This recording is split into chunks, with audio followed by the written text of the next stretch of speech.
Hi everyone, welcome back to another gameplay of BTD6. So I'm gonna start covering right now the brand new maps that have been added in the very last update. I'm gonna start with middle of the road, which is the beginner one, and right now I'm gonna show you Hofkish. I will be using Obin as hero, so he's a free-to-play hero that you unlock as you just level up, and I will be using no monkey knowledge. So this is gonna be a very beginner-friendly strategy. And yeah, as long as you have the towers and the different upgrades unlocked, you're gonna be able to use it. And yeah, I'm gonna start by placing that monkey right here. So imagine you are continuing this line, right? You're gonna place that monkey right there, so it's gonna be slightly closer towards like the bottom, and just set it on strong, and that's it. You're gonna be losing all of your lives in the tar game pretty much in round 4. So yeah, the cluster of blues as always, super painful and impossible to deal with. So yeah, you should have like 80 lives remaining, and then you're gonna at the end of round 4 you're gonna do the same. So you're gonna place another monkey in the exact same way. So imagine you are continuing the line here. You're gonna drop it right there, also on strong, and that's it. So that's pretty much the early game. These monkeys are in the polar opposites position of the map, and therefore they have pretty good complementary damage. And the faster balloons, like the greens or the blues, are the ones that are gonna be able to push forward. Yeah, by setting them on strong, you're actually guaranteed that you're gonna be popping them. And then I will be placing just one more that monkey here, right? In this case, first it's enough. Remember that you're gonna need to survive until the end of round 10 until you can place Obin. So yeah, that's why I'm gonna place this extra dark monkey to survive round 9 and round 10 without losing any lives. Actually, here I could just place it as well on strong. I think it works.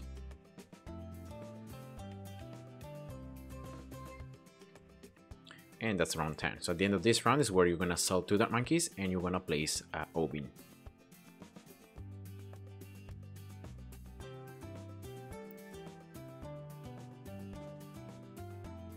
So we'll be selling that monkey right here and the one on the right side.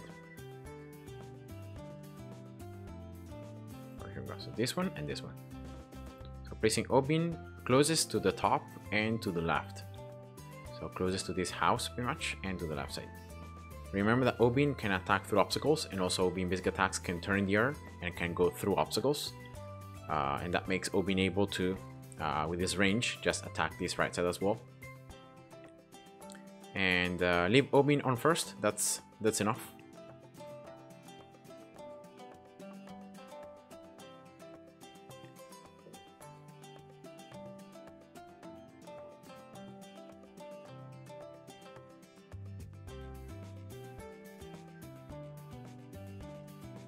And if you want to, you can use like brambles for the second cluster of yellows that come around 14.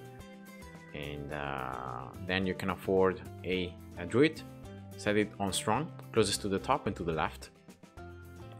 And yeah, a druid strategy for their game as well. It's just the easiest way to have a tower that has a lot of pierce and that costs very little.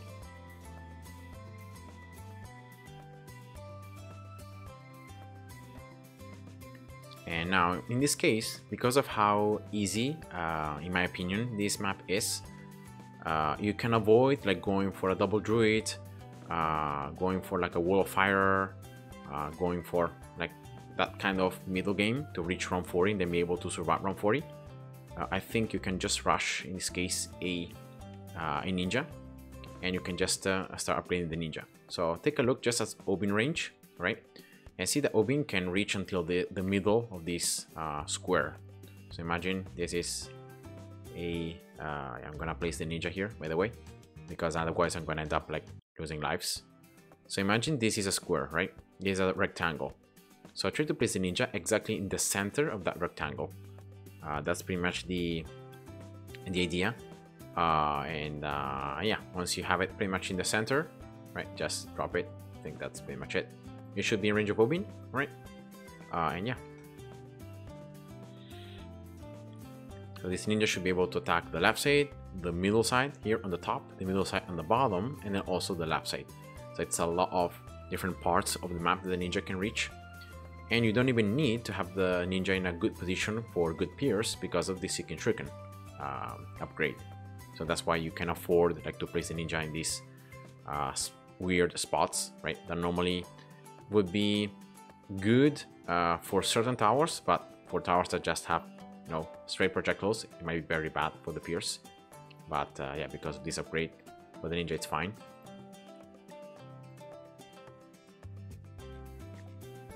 Remember that Obin can pop Bloons. So for round 28, round 30, and the other rounds, you are pretty much set up. But I recommend nonetheless to get the Druid 100. So in that way you can pop also Bloons with it, and you can also have more pierce with each thorn. That's gonna help you a lot in the next rounds, especially like round 35, round 36. So yeah, this very small upgrade for the Druid, it's very nice. And then just keep upgrading the ninja. You want to get it 401, like for round 38, around that time. You don't need anything for camos. All these early camo rounds can be destroyed by the ninja alone. You don't even need brambles.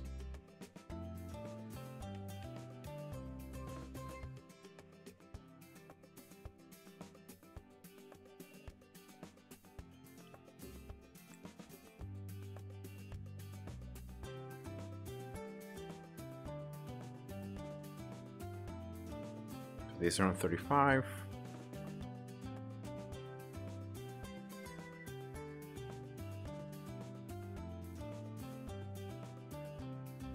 And yeah, I can see especially the pinks, the pink rushes around 36 that are pretty annoying and can sometimes just, you know, push maybe more forward because of how fast the Bloons move.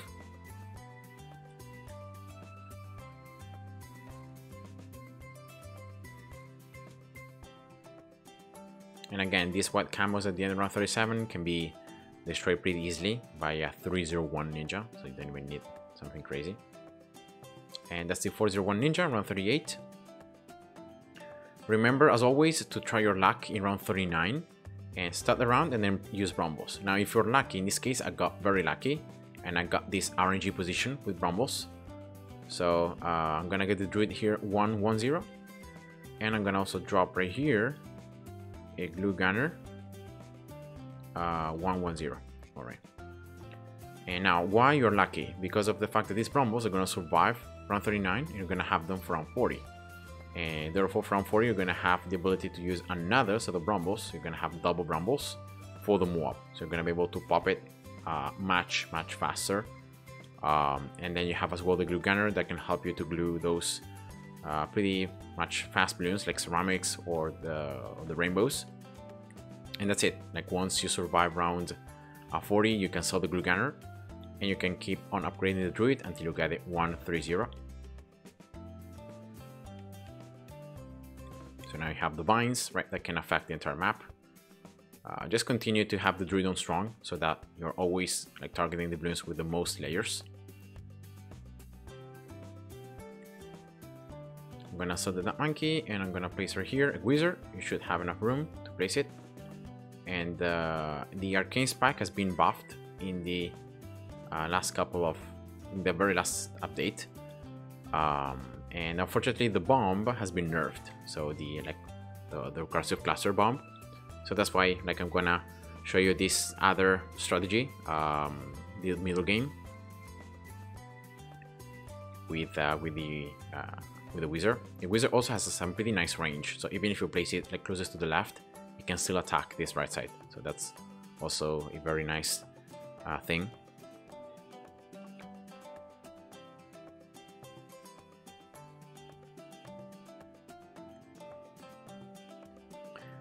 I'm gonna just drop here, pretty much on top of the ninja, and then closest to the left.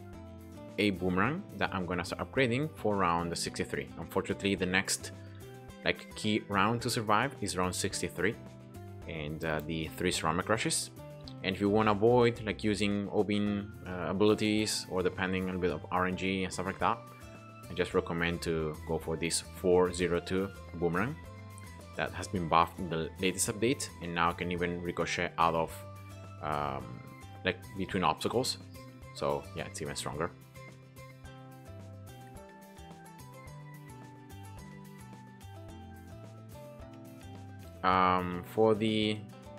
For the camos in round 51, camo ceramics, I just recommend to go for a village here, because the village is also going to increase the range of your towers, which is you know, always a good thing.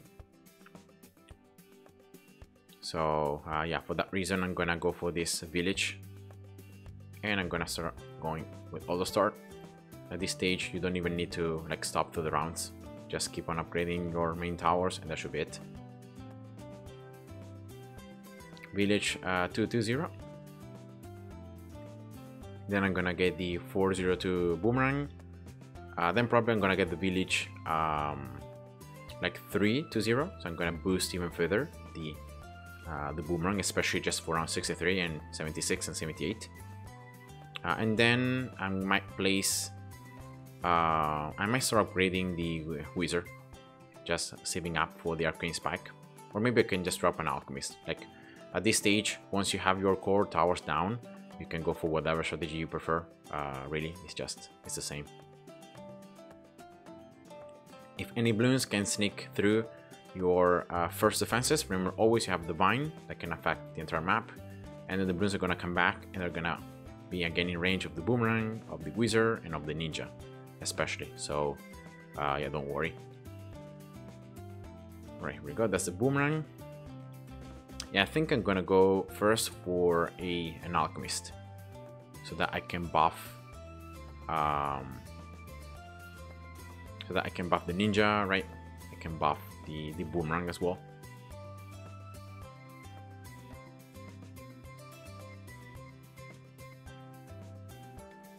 So Alchemist right here. I think I'm gonna, I don't know, I don't think it's really makes that much difference. Like if he prioritizes the Boomerang or the Ninja, I think it's pretty much the same. So I'm gonna just drop it there, and I'm gonna start upgrading it. Round 59. That's the BFP. At this stage as well, if you want to, you can drop wall trees, and you can have a wall tree set up pretty much as far on the path as you can in Obin's range. And that can help you to tank some Bloons and to get some additional cash. Even though remember that every single cash generation method it's halved in this game mode. So yeah, just it.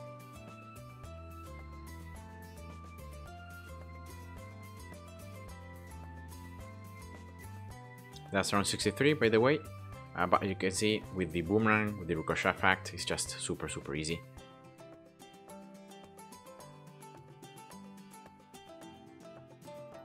I'm gonna get here the Alchemist 401, and you're gonna go for the bottom path upgrade because of the fact that it's in range of a village, so it has more attack speed.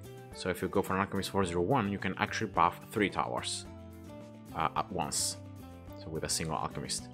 So I'm gonna be able to buff the Boomerang, the Ninja, and the Wizard, as you can see as well from the icon of the buff. Alright, I think that's pretty much it. So I should be good until I can afford the Arcane Spike, so like around 77, something like that. And yeah, that's gonna be it. As you can see, it's a pretty easy map, so of course many different strategies may work. Probably just the early game might be not as free, just because of the limited amount of cash that we get. But after you survive round 40, I think going for whatever setup that it's pretty cheap and it's pretty efficient should be good enough.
Alright, that's round 75. It's the only round where, because of the double stack BFBs, right, they can push, and you see a lot of Bloons sneaking past. But as you can see, as soon as they get back into the range of like the Boomerang, the Ninja, and the Wizard, they're just destroyed immediately. And that's the Arcane Spike. Here we go. Remember, it has been buffed now, like it deals more damage to ceramics and like normal Bloons. And it deals like the same amount of damage as before to mob class Bloons. So the overall damage of Arcane Spike is the same against mobs, but it's higher against normal Bloons. And that's it. So these towers are gonna be enough for round 80 as well. Around 80, there is a pool here where you can just drop and get like a 0-4-0 sub. And that's also a way in which you can defeat round 80, the 2MG. And I'm gonna show you right now, because I always I prefer going for a pilot rod, right, going for this upgrade. But actually now, because it's more expensive, it's just too expensive.